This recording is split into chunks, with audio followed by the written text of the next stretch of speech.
तो कहानी ओशो की है, आचार्य रजनीश की है। अब ओशो शब्द, हालांकि ये जब मैंने भी पहली बार सुना था मुझे लगा था उससे पहले मैंने कभी सुना नहीं है। ये एक लैटिन वर्ड है, लैटिन भाषा में एक वर्ड है जिस ओशनिक, तो उससे ये शब्द ओशो लिया गया है, जिसका मतलब होता है कि सागर में विलीन हो जाना, मतलब सागर में। और इसीलिए कई लोग ओशो को नदी भी बुलाते थे। तो ओशो की ज़िंदगी जो थी जैसी थी, उनकी मौत को लेकर भी बहुत सारे सवाल रहे, और आज भी बहुत सारी चीज़ें हैं मौत को लेकर जिसके जवाब नहीं मिले। और ओशो की एक बात ये भी है कि जब वो एक बार वर्ल्ड में अलग अलग जगह पर जाकर अपने भक्तों से मिलना चाहते थे, तो दुनिया की 21 कंट्री उसने अपने यहाँ ओशो को आने नहीं दिया, या अगर वो उतरे भी तो एयरपोर्ट से वापस कर दिया गया, क्योंकि उन लोगों को ये था कि ओशो की जो बातें हैं, ओशो जिस तरीके की चीज़ें कहते हैं, उनका जो कल्चरल बातें हैं, जो रिलीजियस बातें हैं, वो उनके अपने उससे मैच नहीं करता, मिलता नहीं है। और उन्हें ये भी लगता था कि सरकार के ख़िलाफ़ और बाकी के ख़िलाफ़ वो भड़का रहे हैं। इवन हिंदुस्तान में भी जब वो बात करते थे तो गांधी जी के हमेशा ख़िलाफ़ बोला। कम्युनिस्ट अपना दुश्मन मानते थे, जो हिंदू धर्म के ठेकेदार हैं उनको भी लगता था कि वो गलत है। तो बहुत सारी ऐसी चीज़ें थी, और ऐसे बहुत सारे, क्योंकि सैकड़ों किताबें लिखी, हज़ारों प्रवचन दिए। लेकिन असल में ओशो कौन थे, ओशो बनने से पहले वो क्या थे, यही मैं आज आपको कोशिश करूंगा कि पूरी तरह से समझा सकूं। ओशो के जो भक्त हैं, और उनका ये कहना है कि ओशो ना कभी पैदा हुए और ना कभी मरे, वो बस इस दुनिया में आए और यहीं रहने के लिए आए। ओशो की ज़िंदगी की कहानी शुरू कहाँ से होती है, मैं आपको वहाँ ले चलता हूँ। और ये करीब 60 और ये 19-20 80 साल पुराने, मतलब पीछे आपको लेके चलता हूँ। 11 दिसंबर 1931 को मध्य प्रदेश के रायसेन ज़िले का एक गांव कुचवाड़ा है, रायसेन ज़िला बड़ा फेमस है, वहीं पे एक बच्चे की पैदाइश होती है जिसका नाम तब चंद्रमोहन जैन रखा गया था। ओशो का असली नाम जो था वो चंद्रमोहन जैन था। गरीब घर में पैदाइश हुई थी, लेकिन ओशो पढ़ने लिखने में ठीक ठाक तेज़ तरार थे। इसके बाद जबलपुर में उन्होंने अपना बचपन जो है नाना नानी के घर बिताया, क्योंकि नाना नानी थोड़े से पैसे से ज़्यादा अच्छे थे, उनकी पोजीशन अच्छी थी उनके अपने घर के मुकाबले। तो नाना नानी के पास रहे, वहीं से स्कूलिंग की, और उन्होंने फ़िलॉसफी सब्जेक्ट चुना शुरुआत में ही, तो दर्शन शास्त्र की तरफ ज़्यादा झुकाव था। तो वहीं जबलपुर के कॉलेज में पहले पढ़ाई की, और फिर ग्रेजुएशन करने के बाद मास्टर डिग्री लेने के लिए जबलपुर से निकलकर सागर यूनिवर्सिटी पहुँचे, और सागर यूनिवर्सिटी से फ़िलॉसफी में, दर्शन शास्त्र में पोस्ट ग्रेजुएट किया। इसके बाद पढ़ाई के बाद चंद्र प्रकाश जैन वहीं रायपुर के ही एक संस्कृत कॉलेज है, वहाँ पे लेक्चरर बन गए, और लेक्चरर बनने के बाद पढ़ाई शुरू की। क्योंकि एक तो फ़िलॉसफी के लेक्चरर, तो शुरू से ही जो उनकी बातें थी, जो उनकी सोच थी, वो बड़े, उस वक्त लोगों को लगता था कि ये अजीब है, ये कुछ क्रांतिकारी टाइप है।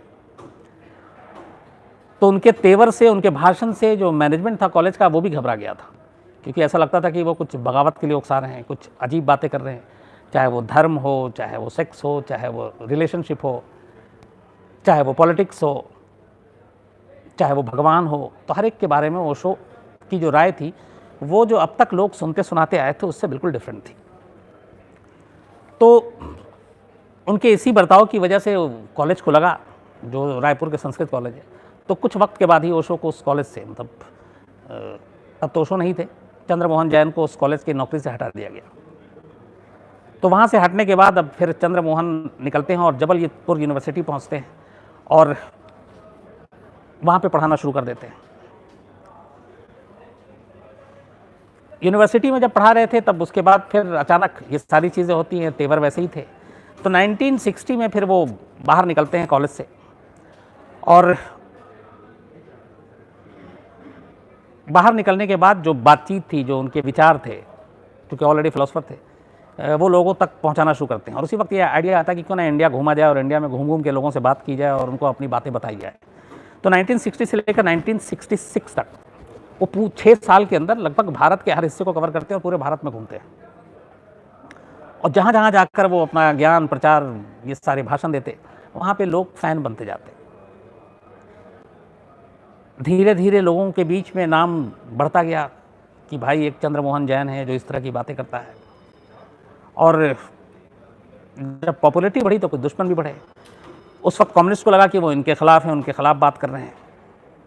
जो गांधी के विचारधारा थे उसके भी खिलाफ बात कर रहे थे, तो जो गांधीवादी थे वो नाराज़ हो गए।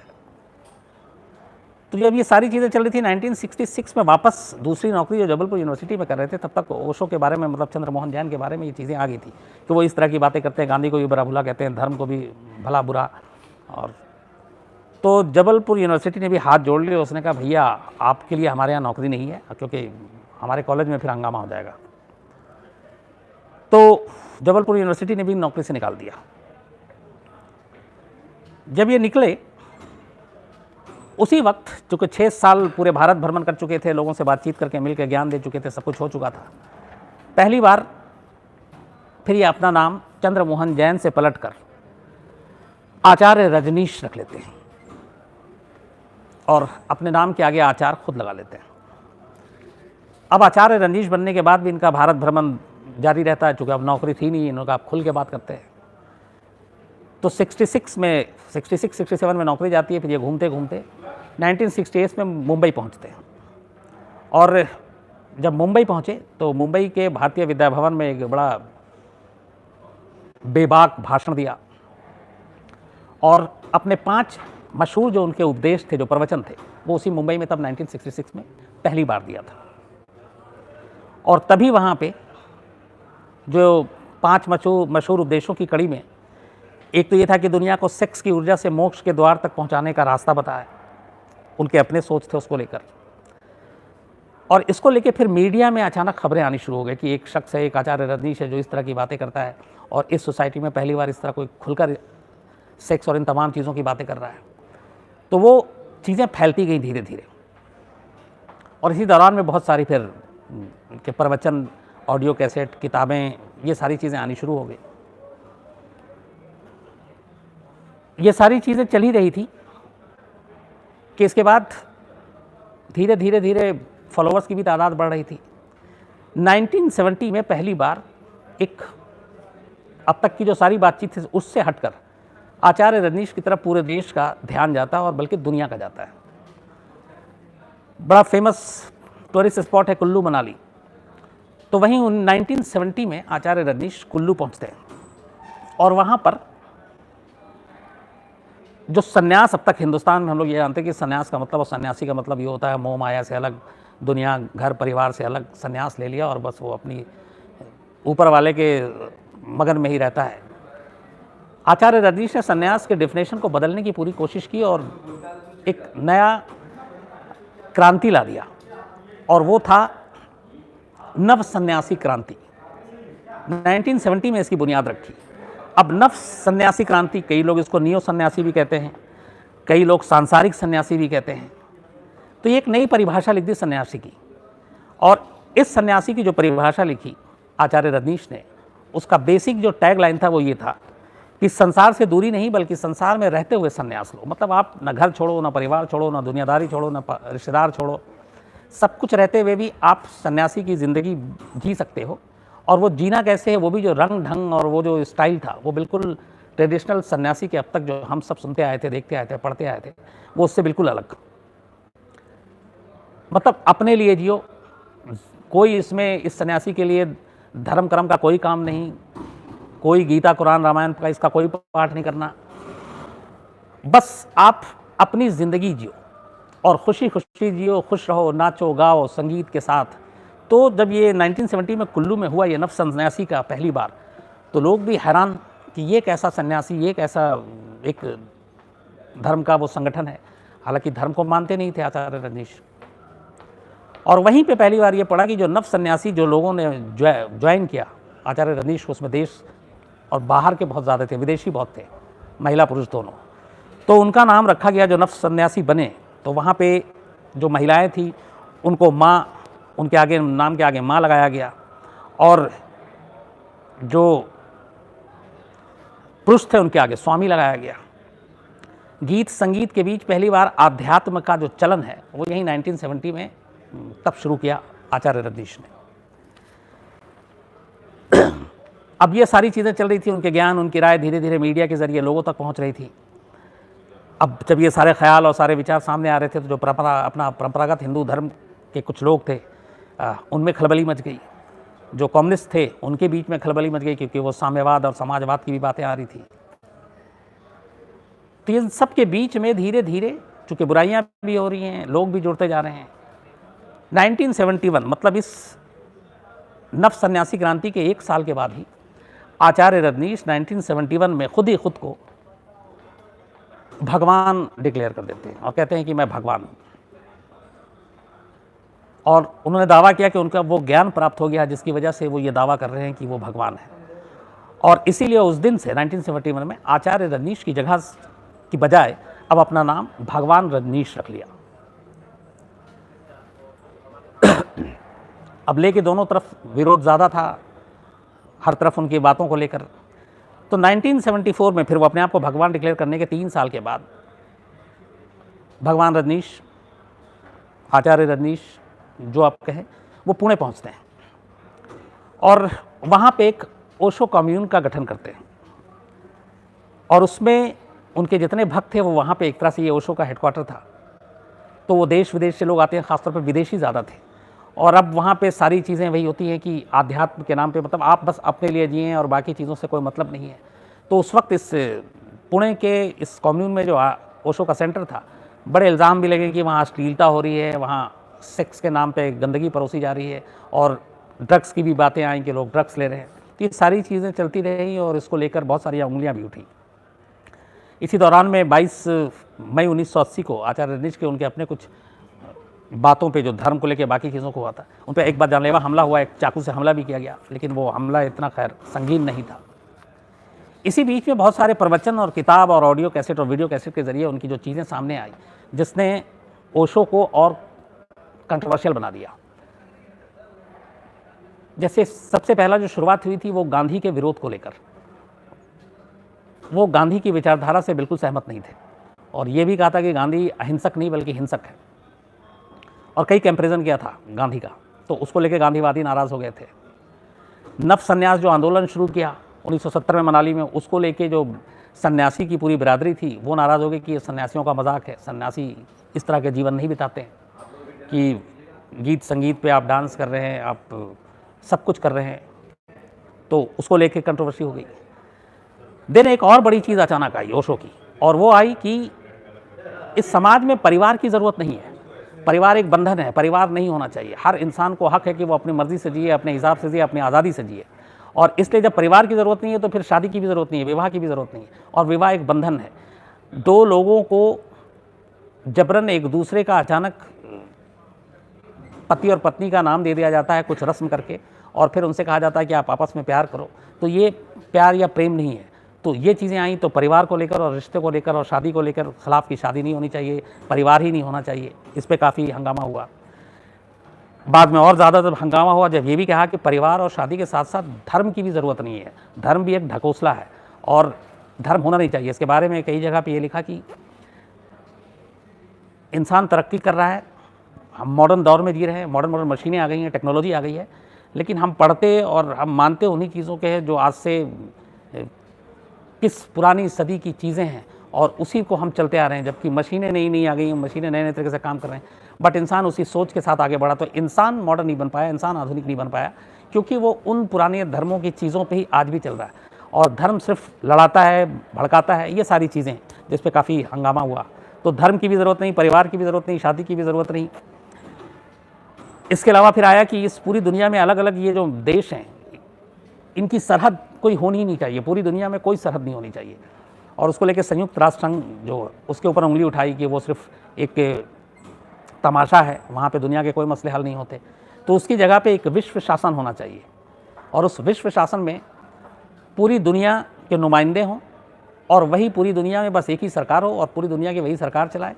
और इसलिए हर देश जो है वो अपनी सारी जो उसकी आर्मी है या हथियार हैं वो उस विश्व शासन के हवाले कर दे, क्योंकि जब कोई बॉर्डर नहीं है, सब एक हैं पूरी दुनिया में, तो फिर आप जंग किससे लड़ोगे। ये एक थॉट था, जिसको लेके भी हंगामा हुआ, जाहिर सी बात ये पॉसिबल भी नहीं था।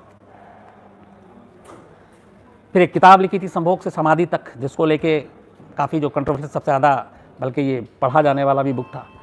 तो ये सारी चीज़ें उसी वक्त एक साथ चल रही थी, और इसी वक्त एक ये भी हुआ था कि बहुत से लोग ओशो को, आचार्य रजनीश को पढ़ते थे और दूसरों को भी कहते थे पढ़ो, लेकिन साथ में एक हिदायत के साथ पढ़ो, लेकिन इस पर अमल मत करना। तो दोनों चीज़ें थी ये, कि मतलब पढ़ने के लिए भी कह रहे हैं और ये भी कह रहे हैं कि अमल मत करना है इसको, क्योंकि वो उसमें सारी चीज़ें ही ऐसी थी। तो ये सब कुछ चल रहा था। तब तक 80 का दौर आ गया, भगवान बने हुए भी, अपने आप को डिक्लेयर किए हुए भी अब कई साल हो गए थे। इसी बीच में अचानक पुणे में ही ओशो की तबीयत थोड़ी ख़राब हो जाती है। तो उनके जो भक्त हैं वो कहते हैं कि आप इलाज के लिए बेहतर है कि आप अमेरिका आ जाएं। अच्छा, तब तक बहुत सारे भक्त पूरे दुनिया भर से आ रहे थे जो विदेशी थे, तो उनके बहुत सारे भक्तों ने ज़िद की कि आप अमेरिका आएँ, वहाँ इलाज करें। तो 1981 में ओशो अमेरिका पहुँचते हैं इलाज के लिए। जब इलाज के लिए गए तो थोड़े दिन के बाद इलाज कराया, सब कुछ ठीक हो गया। तो उन्होंने, भक्तों ने उनके कहा अमेरिका में कि अब आप कुछ दिन यहीं बिताइए, यहीं रहिए, और ओशो को रहने के लिए अमेरिका में मना लिया। अमेरिका की एक जगह है सेंट्रल ओरेगन। तो सेंट्रल ओरेगन में ये कहते हैं कि पूरा एक रेगिस्तानी इलाका है एकदम। तो सेंट्रल ओरेगन के रेगिस्तानी इलाके में ओशो के भक्तों ने बाकायदा ओशो के लिए 64 एकड़ ज़मीन खरीदी और वहाँ पे आश्रम बनाया और कहा कि ओशो आप यहीं रहेंगे। बाद में इस आश्रम का नाम रजनीशपुरम रखा गया, आचार्य रजनीश के ही नाम पर। कहते हैं कि करीब 10,000 ओशो के भक्त थे जो इसी रजनीशपुरम में वहाँ यूएस में रहते थे, और उनके रहने का, उनकी सारी जो चीज़ें थी रोज़मर्रा की, वो बिल्कुल अलग, डिफरेंट थी। उनको ये था, जो उनमें से निकल कर आए, उनके कई के इंटरव्यू भी हैं, कि वहाँ रहने के दौरान ये था कि आप दुनिया भूल जाओ, आपको जो करना है अपनी मर्ज़ी से करो, आप सोचो मत, आपके ऊपर कोई बंदिश नहीं होनी चाहिए, आप अपने हिसाब से जियो, किसी के डर से नहीं जियो, किसी गिलानी से मत जियो, मतलब जो आपको जब जिस वक्त जो मन करे आप वैसे जियो। तो लोग वहाँ पे रहते थे, उसी हिसाब से जीते थे। कहते थे कि जब मन करता था बिना कपड़े के भी रहते थे, जब मन करता था नाचते थे, गाते थे, खाते थे, पीते थे, सोते थे, मतलब पूरी आज़ादी के साथ जियो। तो ये सब कुछ चल रहा था, और उस पूरे रेगिस्तान में धीरे धीरे पूरा एक हरा भरा आश्रम बन गया रजनीशपुरम, और भक्त और आने लगे जिन जिन तक ये बात पहुँची। और कहते हैं कि ये धीरे धीरे भक्तों की तादाद वहाँ पे करीब 20,000 हो गई, और उनके लिए फिर मकान वकान सब बनने शुरू हो गए, और 5-10 हज़ार घर बन गए, एक छोटा सा एयरपोर्ट बन गया, और जो बाकी शहर की ज़रूरत होती है वो सारी चीज़ें धीरे धीरे धीरे वहाँ पे डेवलप हो गई। ये भी कहते हैं कि ओशो की अपनी हवाई सेवा एयर रजनीश भी शुरू हो गई, और उनकी खुद की पुलिस थी, सिक्योरिटी थी, इकोनॉमी थी, और जो भक्त थे बहुत सारे पैसे वाले। आचार्य रजनीश की एक और भी चीज़ थी, वो ये कहते थे कि दरिद्र को नारायण कहना ये गलत है, क्योंकि दरिद्र को नारायण कहकर आप नारायण की पूजा कर रहे हैं, मतलब आप दरिद्र गरीब की पूजा कर रहे हैं, जबकि ये सही नहीं है। ये एक थॉट थी जो किताब में आई थी। बल्कि पहले जो अपने भक्तों को, उनका हमेशा ये संदेश था कि पहले आप धन कमाओ, हैसियत बनाओ, और उसके बाद साधना की तरफ आओ। जब आप गरीब रहोगे तो ये सब चीज़ नहीं कर पाओगे। तो जो भक्त थे, जाहिर सी बात इस सोच से प्रभावित थे, तो बहुत सारे अमीर कहते हैं कि 100 तो करीब रोल्स रॉयस गाड़ी थी, जो दुनिया की सबसे महंगी गाड़ियाँ, डिज़ाइनर कपड़े, तो ये सारे बहुत, मतलब पैसे देखते ही देखते, तो और धीरे धीरे संपत्ति भी बहुत ज़्यादा बढ़ती गई। तो वहाँ पे रहते हुए रजनीशपुरम में अब ओशो के जो विचार हैं वो धीरे धीरे अमेरिका तक पहुँची। अमेरिका तक पहुँची तो फिर ये हुआ कि ये किस तरीके की बातें कर रहा है, ये पूरा कल्चर, सोसाइटी को बिगाड़ने की बातें हो रही हैं, और वहाँ पे उस विचार से लोग डरे, सरकार भी डरी। और इसी वजह से कई लोगों ने जब अमेरिका में आवाज़ उठाई आचार्य रजनीश की इस सोच के बारे में कि ये धर्म को लेकर इसकी ये राय है, सेक्स को लेकर इसकी ये राय है, गरीबी और अमीरी को लेकर इसकी ये राय है, दुनिया के कानून को लेकर ये राय है, तो सरकारों के ख़िलाफ़ भी काफ़ी था कि सरकार क्यों तय करे कि हम क्या करें। तो वो सारी चीज़ें जो है एक साथ उठने लगी। तो फिर उस वक्त रोनाल्ड रीगन थे यूएस के प्रेसिडेंट, तो उनके ऊपर प्रेशर आया तो फिर एक विदेशी जिस तरीके से जाकर वहाँ पे आश्रम बनाया गया रजनीशपुरम, ये सारे रहे, उसमें कुछ कानून में झोल निकाला गया। और 81 के बाद 3 साल रहने के बाद 1984 में पहली बार ओशो के कुछ जो भक्त थे उनके ऊपर इल्ज़ाम लगा कि उन्होंने ऑर्गन शहर के लोगों को जहर देने की साजिश रची है, और उनको गिरफ्तार किया गया। और इसी मामले में फिर ओशो को भी गिरफ्तार किया गया, और कुछ वहाँ के लोकल जो कायदे कानून थे उसको तोड़ने का भी इल्ज़ाम लगाकर ओशो को गिरफ्तार कर लिया गया। गिरफ्तार करने के बाद एक आम अपराधी की तरह ओशो को बाकायदा बेड़ियों में जकड़ा गया, हथकड़ी लगाई गई और एक ऐसे जेल में ले जाकर रखा गया जहां पहले से ही सिर्फ बीमार कैदी रहते थे। तो कहते हैं कि अमेरिकी सरकार की ये साजिश थी कि ओशो को बीमार हो जाए और उसके बाद मौत हो जाए, इसलिए ऐसा रखा। लेकिन कई दिनों तक रखने के बाद भी जब ओशो को कुछ हुआ नहीं ठीक ठाक, तो फिर उनको वापस नॉर्मल जेल में शिफ्ट कर दिया गया। 12 दिन जेल में रखने के बाद ओशो को कुछ $1 मिलियन, पता नहीं एग्जैक्ट कितने थे, और साथ में 5 साल तक वापस 5 साल से पहले अमेरिका ना आने की शर्त पर रिहा कर दिया गया और उनको सीधा कहा गया कि आप अमेरिका छोड़ दें। तो फरवरी 1986 में अमेरिका से निकलने के बाद ओशो पहले ग्रीस पहुंचते हैं, लेकिन ग्रीस तक भी ओशो की सारी विचार, सारी बातें और ये अमेरिका में जो कुछ हो रहा था वो बातें पहुंच गई थी। तो वहाँ के ग्रीस के चर्चों के दबाव में आकर, जो वहाँ के चर्च थी वो पूरी बिरादरी वो खिलाफ हो गई थी और उसने कहा कि आचार्य रजनीश को यहाँ पे शरण नहीं मिलना चाहिए, यहाँ पे उनके कोई इस तरह के कार्यक्रम नहीं होना चाहिए। तो ओशो को ग्रीस पहुँचते ही गिरफ्तार किया गया और वापस फ्लाइट पर कहा गया कि आप वापस जाओ। वो वहाँ से निकलने के बाद फिर स्विट्ज़रलैंड पहुँचते हैं और वहाँ पे भी हथियारबंद जो पुलिस वाले थे, उनको पहले से जानकारी थी, वो वापस ओशो को उठाते हैं और कहते हैं भैया आप किसी और कंट्री में जाओ। स्वीडन पहुँचते हैं, स्वीडन में रुकते भी हैं थोड़े, लेकिन फिर स्वीडन के ऊपर प्रेशर आ जाता है और स्वीडन भी जो है उनको देश छोड़ने का हुक्म सुना देता है। इसके बाद England, Ireland, Canada, Antigua, Holland, Germany, Italy, Russia, 21 country अलग अलग वो जाते हैं, लेकिन 21 के 21 मुल्क जो है वो आचार्य रजनीश को अपने यहाँ रहने से मना कर देते हैं और कहते हैं कि भैया आप यहाँ नहीं रह सकते, आप जाओ। तो इन सब जगह से निराश होकर मार्च 1986 में, मार्च नहीं कोई और महीना था, अमेरिका का एक देश है उरुग्वे, उसी के पास, तो वहाँ पे वो थोड़ी सी हिम्मत करता है और आचार्य रजनीश को, ओशो को शरण देता है। लेकिन थोड़े दिन के बाद उरुग्वे के ऊपर भी दबाव आ जाता है और रोनाल्ड रेगन सरकार दबाव डालती है कि आप यहाँ से ओशो को निकालो वरना आर्थिक पाबंदी लगा देंगे। तो उरुग्वे भी इस दबाव में आ जाता है और आचार्य रजनीश से फिर हाथ जोड़ता है कि भैया आप यहाँ से जाइए। और कहते हैं कि जिस दिन आचार्य रजनीश ने उरुग्वे छोड़ा उसके नेक्स्ट डे ही रोनाल्ड रेगन सरकार ने बाकायदा उरुग्वे के लिए $150 मिलियन की मदद का ऐलान भी किया था। ये उसके लिए एक मुआवजा था एक तरह से कि उनकी बात मानी। तो 21 देश अपने यहाँ कदम रखने से मना कर चुके थे, बाकी देश को तैयार नहीं था। आखिर में थक हार कर आचार्य रजनीश ने फैसला किया कि अब चलो, पश्चिम ने तो अपनाया नहीं, पूरब में ही चलते हैं, अपने ही घर चलते हैं। और 1987 में वो वापस हिंदुस्तान लौट आते हैं। हिंदुस्तान आने के बाद एक बार फिर भाई पुणे के जो ओशो कम्युन है वहाँ पे वो रहते हैं और अपना वही ज्ञान, प्रवचन, वो सारी चीज़ें चल रही थी और ज्ञान व्यान देते रहते हैं। लेकिन कहते हैं कि जब अमेरिका के जेल में ओशो थे बंद, जो 12 दिन रहे, तो उनको एक स्लो पॉइजन करके किसी दवा की शक्ल में स्लो पॉइजन दिया गया था, जिससे अचानक मौत नहीं होगी बल्कि धीरे धीरे बीमारी के बाद उस शक्ल में मौत होगी। ये एक साजिश की खबर आई थी। और थिलियम नाम का ये शायद एक धीमा जहर था, थिलियम, तो ये उस जेल में उस वक्त दिया गया था। ये कई लोग इल्ज़ाम लगाते हैं। तो खैर वापस आने के बाद 87 में ज्ञान प्रचार सब कुछ उसी तरह से धुआंधार प्रचार सब कुछ चल रहा था। भक्तों की तादाद बढ़ी थी, पुणे में बाकायदा देसी विदेशी उनके भक्त सारे थे। लेकिन फिर धीरे धीरे ओशो की तबीयत बिगड़ने लगी, सेहत बिगड़ने लगी और पहले वो दिन भर में 3 बार भक्तों के सामने आते थे, प्रवचन देते थे। फिर सेहत ने साथ नहीं दिया तो ये हुआ कि अब सिर्फ दिन में 1 बार प्रवचन देंगे और वो एक ही बार प्रवचन देते। इस दौरान में ये भी लगातार था कि ओशो चूँकि भगवान का दर्जा, भगवान दिए हुए तो भक्त मानते थे, ये तो भगवान है, इस तरह से ये जाएंगे नहीं दुनिया से। लेकिन 19 जनवरी को अचानक करीब शाम 5 बजे इसी पुणे के ओशो कम्यून में 19 जनवरी 1990 ओशो की डेथ हो जाती है, ओशो की मौत हो जाती है। अब ओशो की 2 चीज़ थी, एक ये कि मौत का कभी मातम मत मनाओ, मौत का जश्न मनाओ। तो जितने भी उस ओशो सेंटर में रहते थे कम्युनिटी में और किसी की डेथ हो जाती थी भक्त की, तो बाकायदा उसकी लाश और वो सारी चीज़ें करने का सब खुशी मनाते थे और नाचते थे, गाते थे, म्यूज़िक बजाते थे और फिर उसका अंतिम संस्कार करते थे। तो जब ओशो की मौत हुई थी, ओशो की मौत के बाद भी वैसे ही ओशो ने बाकायदा कहा था, तो कोई रोया नहीं, किसी ने मातम नहीं मनाया, बाकायदा जश्न मनाया गया और उसके बाद फिर अंतिम संस्कार किया गया।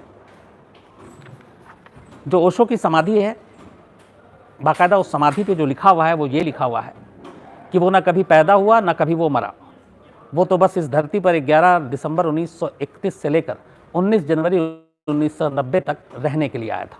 ये समाधि पे लिखा हुआ है। अब ये सारी चीज़ें हो गई। इसके बाद अब अचानक जब ओशो की डेथ हो गई तो कहते हैं कि हज़ारों करोड़ रुपए के प्रॉपर्टी थे, न सिर्फ पुणे में बल्कि विदेशों में भी।